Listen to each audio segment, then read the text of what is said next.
तर आज आपण तिळाचे लाडू बनवणार आहोत आणि त्यासाठी काय काय साहित्य लागतं ते मी तुम्हाला दाखवते। आपण आता अर्धा किलो तीळ घेतलेले आहेत, अर्धा किलो गूळ घेतलेला आहे, 150 ग्रॅम शेंगदाणे घेतलेले आहेत भाजून, 1 चमचा वेलची पावडर घेतलेली आहे, 2 चमचे तूप घेतलेलं आहे। हे आता आपण सगळं तयार करून घेतलेलं आहे। आता आपण तीळ भाजणार आहोत। आता आपण गॅसवर टोप ठेवलेला आहे। आता आपण त्याच्यावर तीळ भाजून घेणार आहोत। मी पॉलिशचे तीळ घेतलेले आहेत, तुम्ही कुठलेही तीळ घेऊ शकता।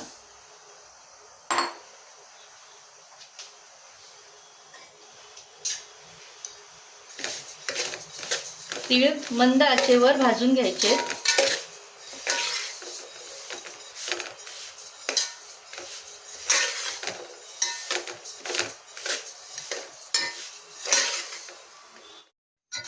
आता आपले तीळ भाजून झालेले आहेत। आता आपण ते काढूया।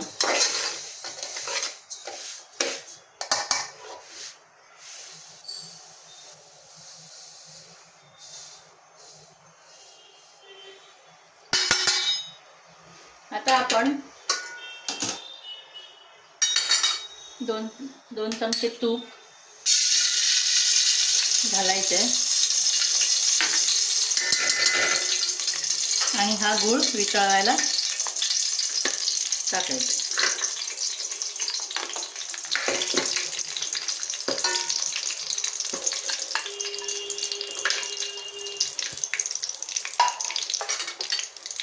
आता हा गूळ वितळेपर्यंत थांबायचंय।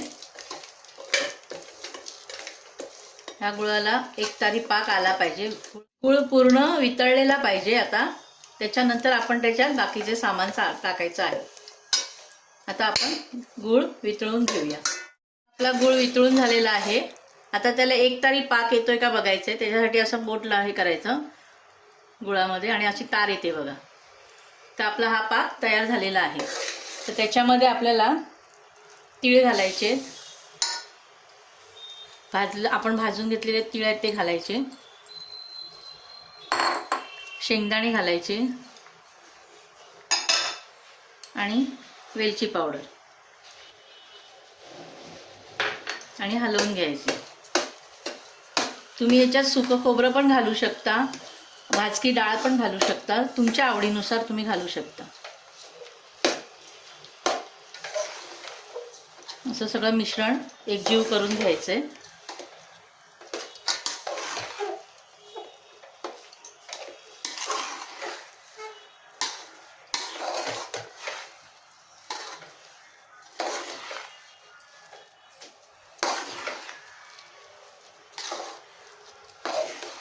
आणि आता आपल्याला लाडू वळून घ्यायचे।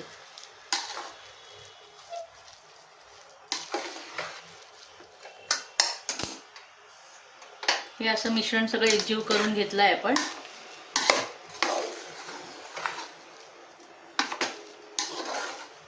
तुम्ही बघू शकता।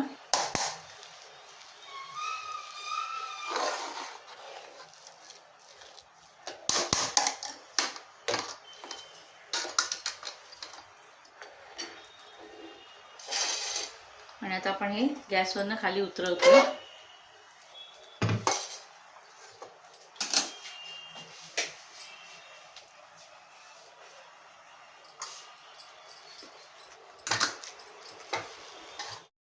आता आपण लाडू वळायला घ्यायचे। थोडंसं हाताला तूप लावून घ्यायचं जेणेकरून आपल्याला भाजणार नाही।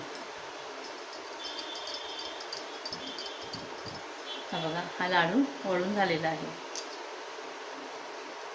थोडं थोडं करून घ्या कारण हाताला भाजणार आपल्याला।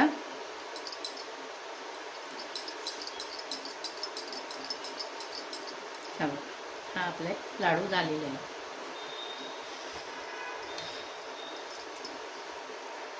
सारण थोडंसं गरम असतं त्याच्यामुळे हाताला आपल्या भाजतो।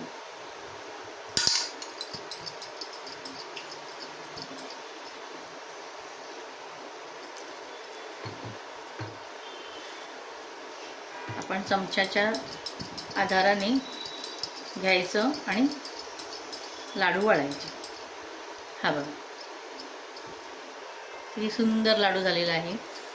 हा आता गरम आहे म्हणून तसा दिसेल, थंड झाल्यावर तो छान वाटतो.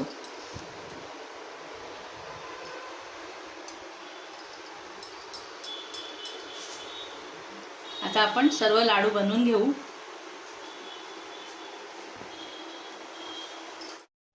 हे बघा, आता आपले लाडू बनवून झालेले आहेत. आता आपण भेटूया पुढच्या व्हिडिओमध्ये.